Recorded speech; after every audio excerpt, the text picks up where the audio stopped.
నాన్న బొట్టు పెట్టుకోకుండా ఎప్పుడూ ఉండకూడదురా, బొట్టు ఎప్పుడూ పెట్టుకోవాలి నాన్న అని అమ్మ చెప్పింది అనుకోండి, పిల్లవాడు బొట్టు పెట్టుకుంటాడు. పెద్ద మా ఇంట్లో ఇంగ్లీషే మాట్లాడతామండి అని చెప్పి తల్లి కూడా వచ్చిరా అని ఇంగ్లీష్ మాట్లాడేసేసి అబ్బెబ్బే బొట్టెందుకు, అలాంటివన్నీ ఏమక్కర్లేదు, చాలా ఇప్పటి నుంచి ఎందుకురా బొట్టు, మరి ఎప్పుడు పెట్టుకోవాలి వాడు?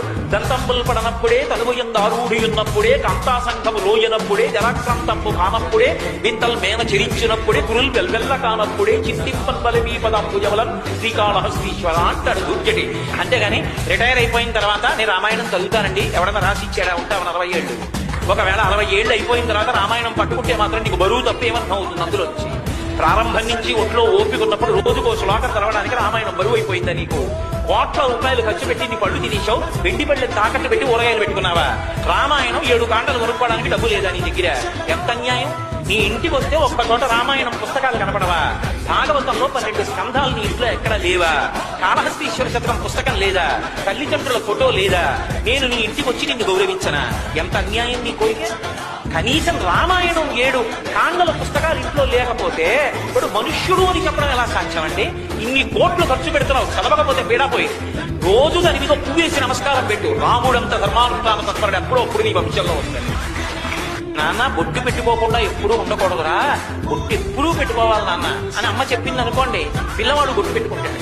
పెద్ద మా ఇంట్లో ఇంగ్లీషే మాట్లాడతామండి అని చెప్పి తల్లి కూడా వచ్చిరా అని ఇంగ్లీష్ మాట్లాడేసేసి అబ్బెబ్బే బొట్టెందుకు, అలాంటివన్నీ ఏమక్కర్లేదు, చాలా ఇప్పటి నుంచి ఎందుకురా బొట్టు, మరి ఎప్పుడు పెట్టుకోవాలి వాడు? దంతంబులు పడనప్పుడే, తనుగుయందారూఢి ఉన్నప్పుడే, కాంతాసంఘము రోయనప్పుడే, జలాక్రాంతంపు కానప్పుడే, వింతల్ మేన చెరించినప్పుడే, గురుల్ వెల్వెల్ల కానప్పుడే, చింతింపన్ బలమీ పదంబుజవలం శ్రీకాళహస్తీశ్వర అంటాడు దుర్జటి. అంతేగాని రిటైర్ అయిపోయిన తర్వాత నేను రామాయణం చదువుతానండి ఎవడన్నా రాసి ఇచ్చాడా, ఉంటావు 40 ఏళ్ళు.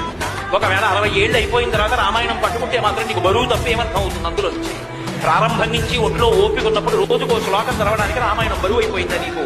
కోట్ల రూపాయలు ఖర్చు పెట్టి నీ పళ్ళు తినేశావు, వెండి పళ్ళని తాకట్టు పెట్టి ఊరగాయలు పెట్టుకున్నావా? రామాయణం 7 కాండలు కొనుక్కోవడానికి డబ్బు లేదా నీ దగ్గర? ఎంత అన్యాయం! నీ ఇంటికి వస్తే ఒక్క చోట రామాయణం పుస్తకాలు కనపడవా? భాగవతంలో 12 స్కంధాలు నీ ఇంట్లో ఎక్కడ లేవా? కాళహస్తీశ్వర శతకం పుస్తకం లేదా? తల్లిదండ్రుల ఫోటో లేదా? నేను నీ ఇంటికి వచ్చి నిన్ను గౌరవించనా? ఎంత అన్యాయం నీ కోరిక! కనీసం రామాయణం 7 కాండల పుస్తకాలు ఇంట్లో లేకపోతే ఇప్పుడు మనుష్యుడు అని చెప్పడం ఎలా సాధ్యం అండి? ఇన్ని కోట్లు ఖర్చు పెడుతున్నావు, చదవకపోతే పీడాపోయేది. రోజు దాని మీద పువ్వేసి నమస్కారం పెట్టు. రాముడంత ధర్మానుష్ఠాన తత్పరుడు ఎప్పుడో అప్పుడు నీ వంశంలో వస్తాడు.